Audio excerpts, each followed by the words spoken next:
I call myself a non-theist rather than an atheist, because for me, I'm just not that interested in the whole question of whether there's a God or not. It's kind of gets in the way of my religious sensibilities, which are very earth-centered. And I mean, lots of people are interested in talking about that, but the religious naturalist doesn't have to.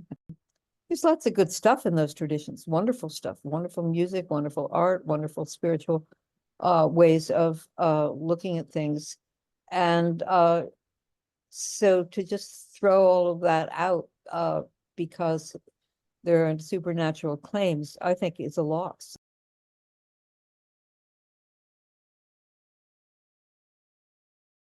All right, today we are talking with Ursula Goodenough.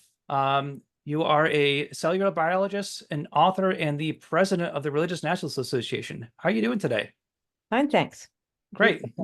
Thank you for taking the time to take the call. So first off, just let me get to know you. So what is it that you do, and how did you get to where you are today? Like what drives you? Well, I spent my life as at Washington University as a professor, teaching courses and running a lab and having graduate students and all that stuff. So I retired in 2017 and moved to my summer house, now full-time house on Martha's Vineyard, which is an island off of Massachusetts. And I've been here ever since. And in the late 90s, I started thinking about this religious naturalist orientation idea. And so that sort of became my second life. And I wrote a book and then recently a revision of that book and co-founded RNA and have gotten to know you. Well, great. So you mentioned that you wrote the book about the sacred depths of nature in the 90s, or that's when you were coming around to that viewpoint. Can you kind of elaborate, how did your beliefs kind of evolve towards the religious naturalist viewpoint? And did you have like an earlier religious upbringing that kind of influenced that? Well, I had my father was ordained as a Methodist minister, but he lost his faith and became a professor of the history of religions. So while there wasn't any formal religious practice or, theistic beliefs in the household, there was certainly a lot of emphasis on what Richard Dawkins, in an interview I read recently, said that he was a cultural Christian. And I guess I would be a cultural Christian also, the way many people refer to themselves as cultural Jews and so on. And so we celebrated the holidays and I listened to the music and I sang in some choirs. And so I came to know that Protestant tradition and still value it, but drifted away from it, certainly by college, and never really was a believer. And so all of that changed, I guess, I would say 1989, when I came across Loyal Rue and his book, Amythia, the first book he wrote, where he talked about the planet not having a core myth and that what we were then calling the epic of evolution was a candidate for such a myth. And since I knew a lot about that story and those understandings, he and I started talking and became fast friends, and both then wrote books at the same time. His is called Everybody's Story and mine called Sacred Depths of Nature. And he being a philosopher and I being a scientist, they take very different perspectives, and I think they go well together. Okay, so that kind of does lead into another question I had. So about your kind of motivations for wanting to write the Sacred Depths of Nature. So obviously you were inspired by Loyal Rue's work and you wanted to put put the kind of the scientific background for what you saw is how it all ties together. Mm-hmm. Yeah, well, it all made sense to me. It just spoke to me, and I was ready to participate in trying to get this idea out there. Do you feel your book was successful in getting that message out? I think so. Yeah, a lot of people have read it. And we're talking about it, so it's yeah. So then you came out with so they came out in 2000, and then you had a recent update in last year, 2023. And he updated a lot of the science, added more details to it. You know, 20 odd years is a long time in science. So what would you say was kind of the updates regarding, either evolution, abiogenesis, et cetera? What were the updates that you revised in the second edition that were the most surprising to you, or what had been most exciting to discover in that time? Oh, okay. Well, I mean, during those 25 years, of course, there were amazing discoveries in astrophysics and the universe and all of that, none of which I'm qualified to talk about, but happily we have many people who have starting with Carl Sagan and going on to Neil deGrasse Tyson and lots of contemporary writers. So that story is in good hands. And I focused on the biology.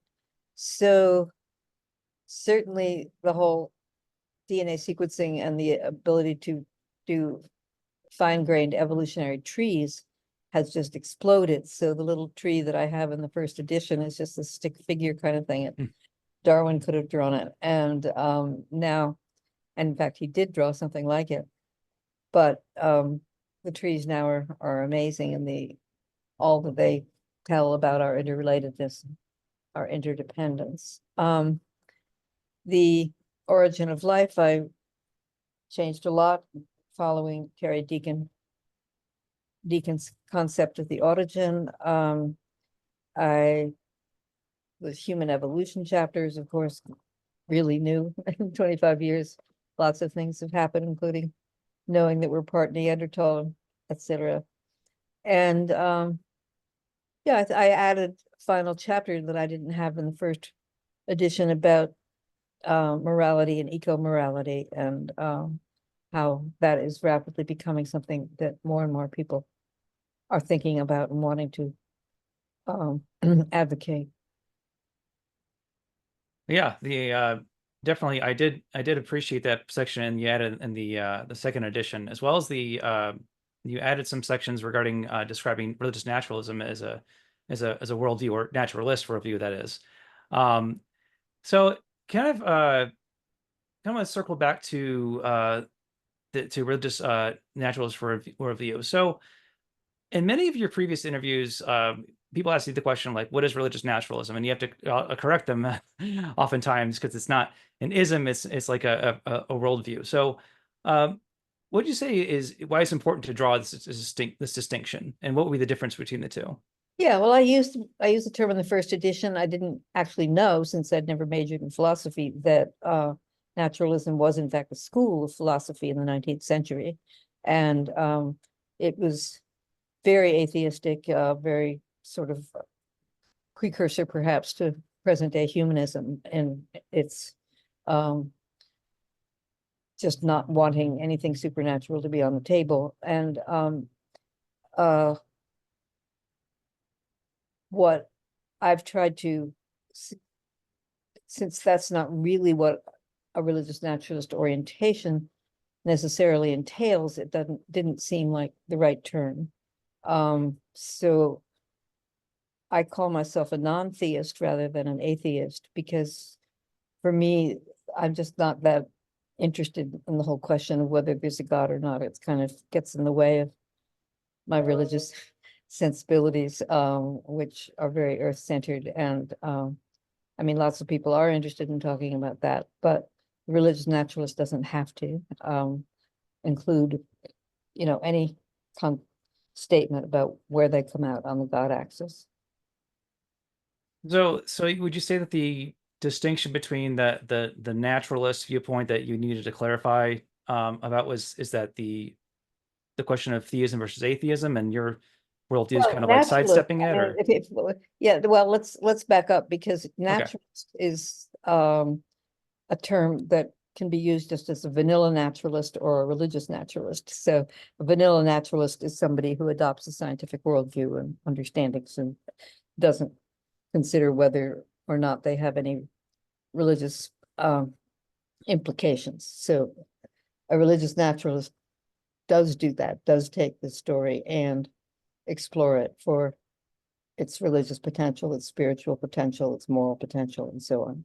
And so that's but we're trying not to call it naturalism because there isn't any one ism. It's an orientation that each person explores and finds a place where they feel comfortable. Do you find it hard to discuss this topic sometimes because of the fact that it's not necessarily ism? You can't point to a short list of are you in the group or not kind of thing. Is it? Do you find it can be kind of nebulous in a way, or is that not really a problem in your experience? I hope it's, I hope, I don't think it's nebulous. We often talk about a big tent, and a big tent has booths and different people have different things that they've made and come up with, and you go in and find one or several. So in fact, let me lift up the we're in the big tent mode.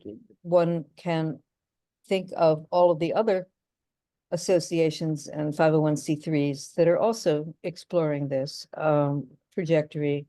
And we actually have put up something called the ecospiritualhub.org. Maybe you could even stick that in the Oh yeah, chat. I had a link there. Yeah, which has links to all the various groups that are moving in this direction. And I think that's very exciting. I don't think that's nebulous at all. I think that some are particularly focused on meditative practice or using pagan rituals. I mean, there are lots of ways to experience this orientation. Yeah, and so there's a lot of ways you could say it's being expressed, but there's a common theme, as in having So we're yeah. proposing the religious naturalist orientation is the big term, but even people don't have to go for that either. Yeah, they can even use their own name if they want to.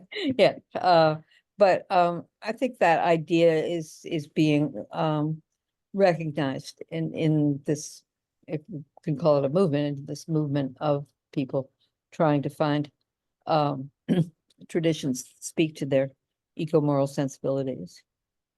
So what would you say that the draw is towards the religious naturalist viewpoint? Because like you said, like there's obviously it's a kind of a marriage of like I can still hold on to the latest scientific understandings and they enhance my understanding and they enhance my spirituality.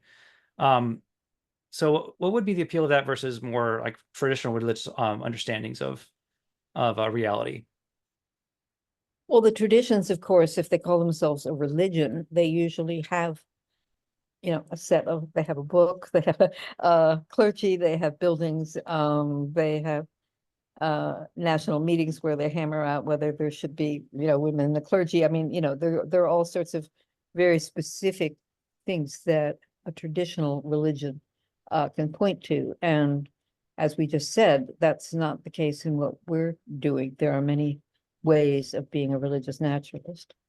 And I think that's a very important distinction.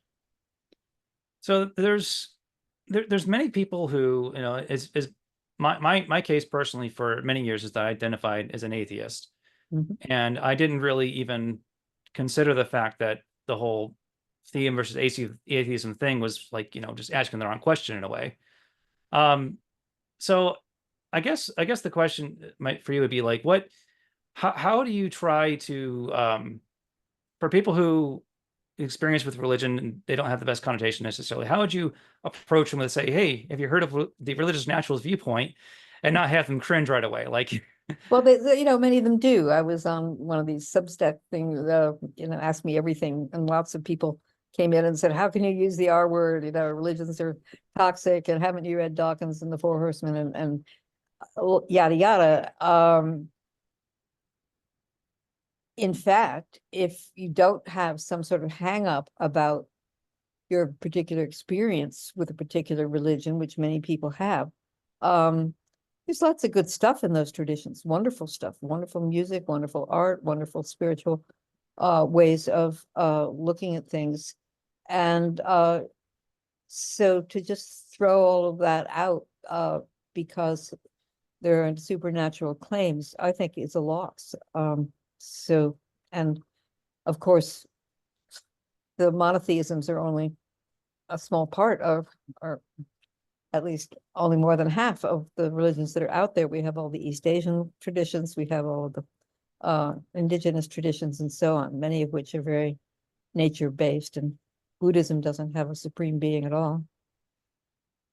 I'd say like that's kind of my experience is that if you'd say religion, and I'd think of like a short list of particular ones, and like, oh, that one's weird because XYZ. Yeah. And then you realize that, oh wait, this is an expression of humanity.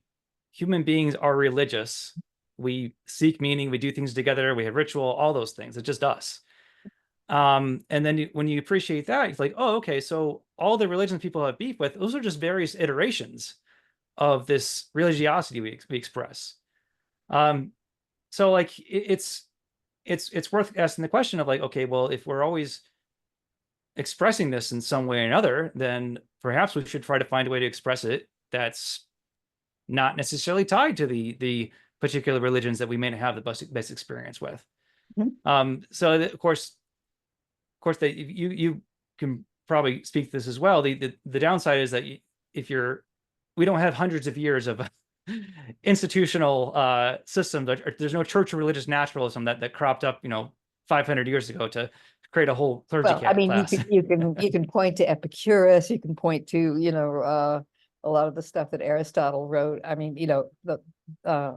it's certainly been around in philosophy, but the religious impulse until recently has been, I'll use the word, co-opted by, clerical leaders who have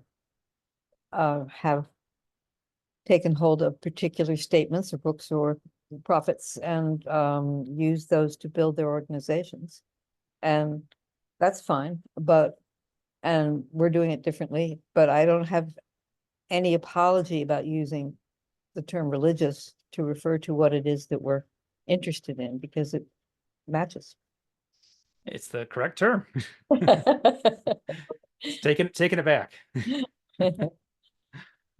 All right. Let's see. Let me do the really awkward thing where I review my list of questions, make sure I didn't skip anything here. So coming back to the kind of religious practice. So something that you've presented on before in the past is the practice of prayer. Now, as a religious naturalist, you're not praying with the expectation that the clouds are going to open and a giant thumbs up is going to come down and have blessings on you, though.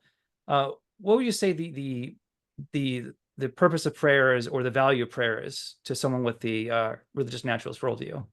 Okay, well, I'm actually working on writing a little piece about this, and it's, to oversimplify, we can think about two different kinds of prayer. One is a petitionary prayer, like the one you just mentioned, where there's a personalized listener who's hearing your request, and the request is being made, and the person being petitioned has the power to grant that request, even if it's a miracle that goes against the natural order of things or the way things are progressing. And the other is a celebratory prayer, a hosanna, and celebrating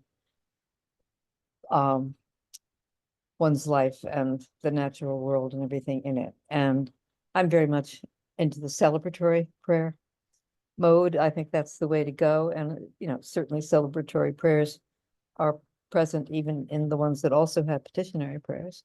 And some of my favorite celebrations come to us from poets, the nature poets, particularly the present day ones like Mary Oliver and Wendell Berry and so on, who just use beautiful metaphors to, and often personalized, but they're not personalizing a supernatural entity that controls nature. There's personalizing nature and her parts themselves, Mother Nature, Gaia, whatever.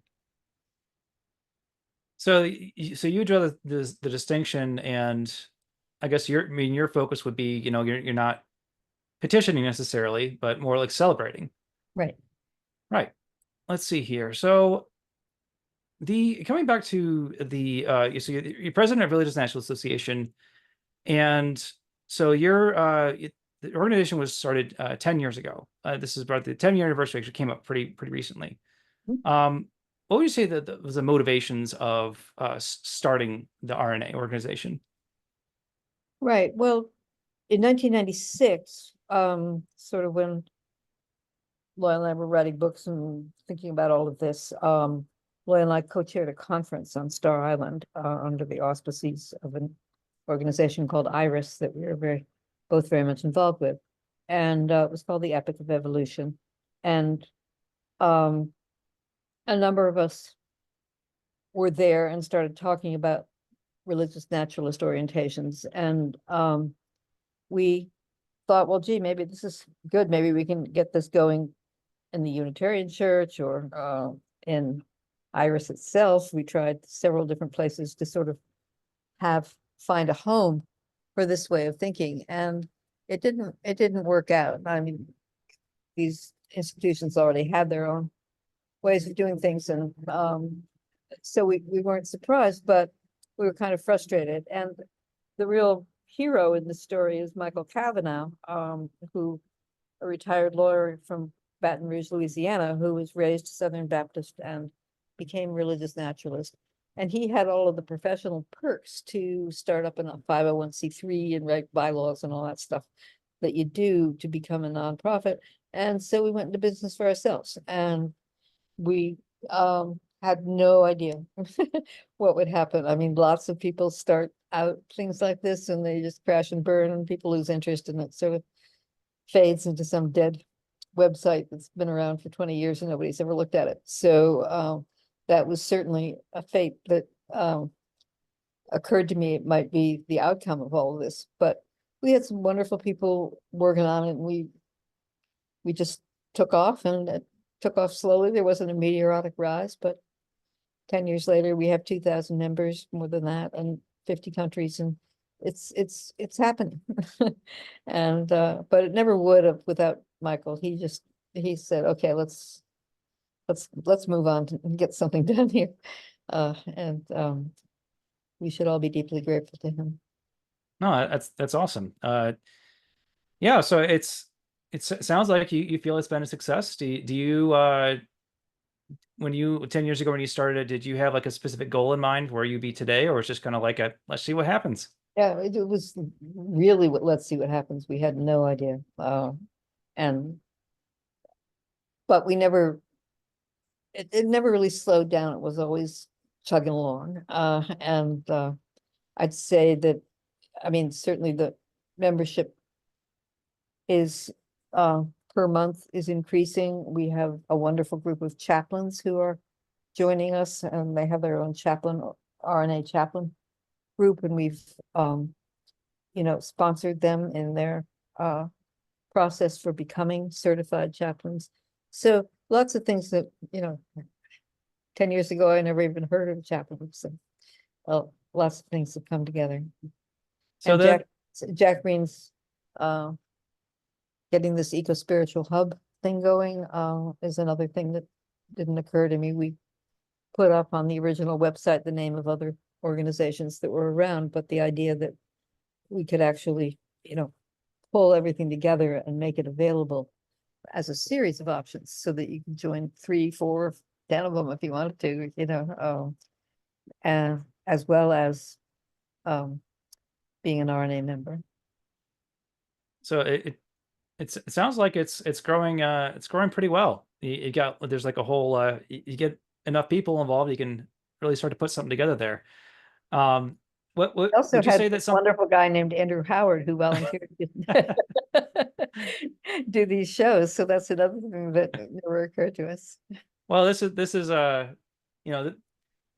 consider this somewhat experimental. So it's no matter what happens, I tried it and it was fun. So great. What would you say, like, was there any setbacks that you had during the start of RNA, like anything that was like a surprise that didn't quite go to plan, or was everything went pretty well? No, I don't think so. But you don't get setbacks if you don't have big dreams. Right. So we were just kind of seeing what would happen as it went along, and each time something went well, we said, "Hey, that's cool. Let's keep doing that." And it developed. I mean, at one point, about 4 years ago, one of the members said, well, this is all very nice, but what are you doing to really trying to push this, really trying to, make it known? And so we actually used some of our very small funds to hire a marketing guy, and he looked at all our stuff and said, we should make our website cooler, and we should do this, and we should do that. We tried some advertising. And I'm not sure that any of that really made a difference, but it did bring together the people on the committee to explore this, a group of people who then have continued to be kind of the operating executive group. We meet once a month and we email all the time. And so instead of just 4 of us, Michael and me and 2 other guys that were the initial people, Terry Findley and Todd McAllister, there's now a group of about 20 who are doing this, plus people like you and others who are organizing particular trajectories and carrying through. So it's certainly deeper than it used to be. That's awesome. It's really what I've kind of enjoyed is just that, it's still pretty small organization. So it's like, hey, do you want to the YouTube channel? Like, yeah, sure. No questions asked. Just Do it. just If see we what don't- just if see we what this don't guy like can it, we'll do. tell you. So what do you think, what do you hope for the future of RNA or the religious naturalist worldview in general? I hope it grows. I mean, I hope. Obviously. I mean, I don't pull any punches, even in the first edition, the introduction. The whole idea was that this could solve Loyalru's amythia problem. That there could be a planetary myth that everybody took into their mind and into their heart. Do you want to elaborate on that? What that kind of they talk about? Because I haven't really discussed that on this show at all. Really, the amythia or the planetary myth or everyone's story. Do you want to maybe give a quick description of what those mean? Well, it just means that it is everybody's story, Big Bang onwards. It's not, doesn't come from any tradition or country or faith tradition or anything. Comes from scientists just asking questions of nature. That's happened worldwide. So it doesn't have a parochial or I didn't like the nun who taught me 5th grade kind of flavor to it. It's the whole shebang. And I go ahead and say, if there's any story that can unite the planet, it's got to be this one. And the problem is that a lot of people don't know it. A lot of people are afraid of it. A lot of people are bummed out by it. A lot of people even claim that it's wrong. And so we're not there yet. Well, I know I've gotten some mixed reactions sometimes when I mention the epic of evolution or cosmic evolution is the great story, and from a religious perspective, I've had people just like, of course, online everyone can be kind of a jerk sometimes, but and people like laying it at me. It's like, I'm not pond scum. I'm not just chemicals. Like this is all wrong. And I guess like you mentioned, some people think about the scientific understanding of evolution. They think about deep time, and they get depressed or they get scared or whatnot. But that's obviously not your and I reaction to it. So what do you find inspiring about the epic of evolution? Like what is not depressing or scary about it, I should Well, say? first of all, it happens to be true. So regardless of whether you like it or not, there it is. So you might as well get on board, is the way I think about it. But it's a beautiful story. I mean, it's full of drama, it's full of change. It's full of this wonderful phenomenon we call emergence, where you get things new happening. It's ongoing, and it tells us about our place on the planet and where we came from, and how we have to take care of the place.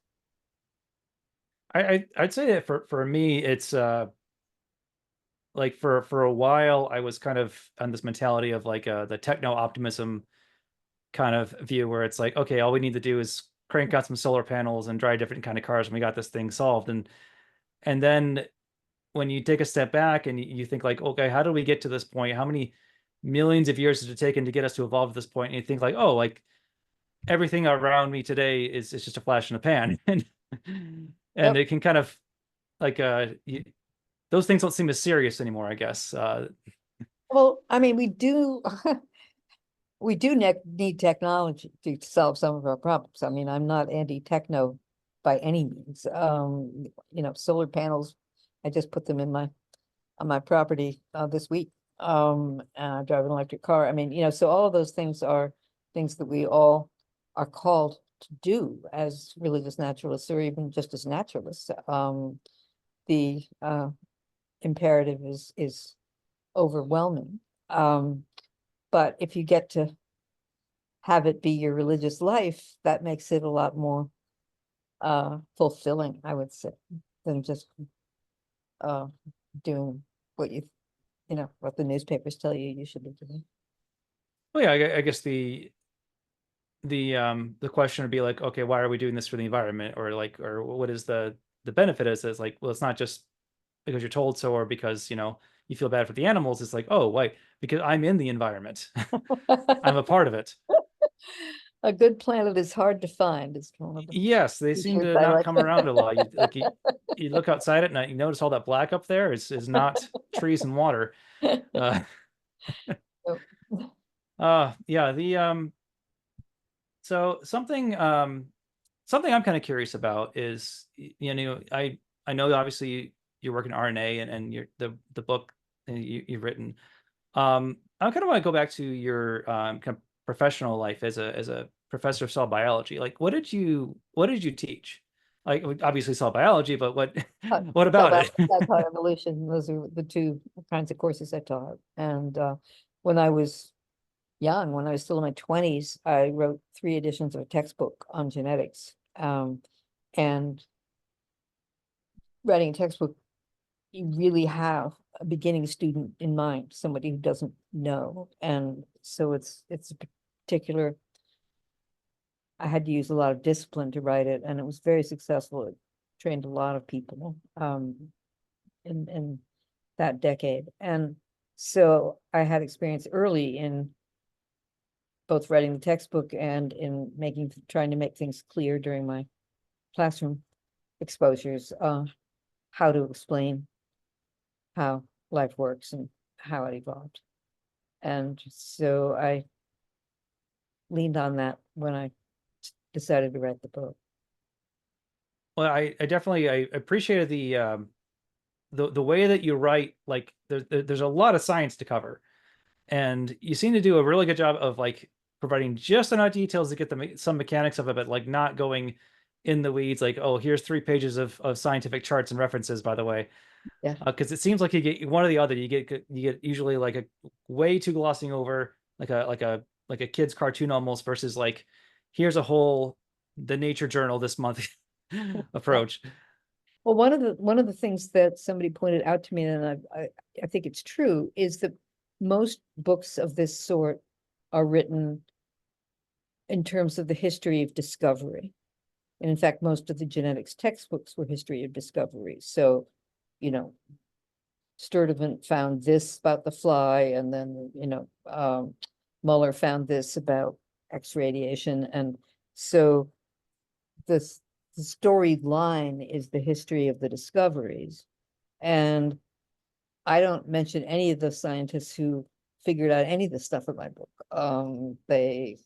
I have a big bibliography in the back, and people can easily figure out who the players were. But that seems to me kind of cheating, that what you should really be doing is talk about the subject itself and not how it was discovered. But that's harder. It's harder to make it interesting. It's harder to get a storyline going, whereas the history of discovery is easy. Oh yeah, and if you I guess the downside of doing the history discovery would be that you don't get a fuller picture, and it seems like, oh, science is just a bunch of like stepping stones and dates. Yeah, It's like, no, oh no, no. they're building a whole complete picture here. Yeah, we're just slow in figuring it out. So when did you write that textbook on genetics? Roughly when was that? The first edition came out I started writing it in 69. I think it came out in 71. So I was So then in my 20s. Yeah. quite a few advancements over the decade Oh, since yeah. that first one, I imagine. Oh, yeah. I mean, after the third edition, I mean, the third edition was almost a completely different book than the first edition, except for the Mendel chapter. Um, that held true. But yeah, so I stopped doing that. I didn't have the energy for it. Well, it's I mean, it never ends. It seems there's always new things coming out. All right, well, thanks for taking the time to answer these questions. It's great talking with you. Any other closing comments you wanted to make? Um, no, I think your questions were wonderful, and we've covered all the things. I mean, I could talk a little bit more about what it means to be religious, and but I've talked about that in other interviews. Short and sweet So, works if you want to go that approach. so it's a beautiful afternoon. I'm going to go out in the garden and pick some beans. It sounds amazing. All right, well, you have a great day then. It's great talking with you. Bye-bye. Take care.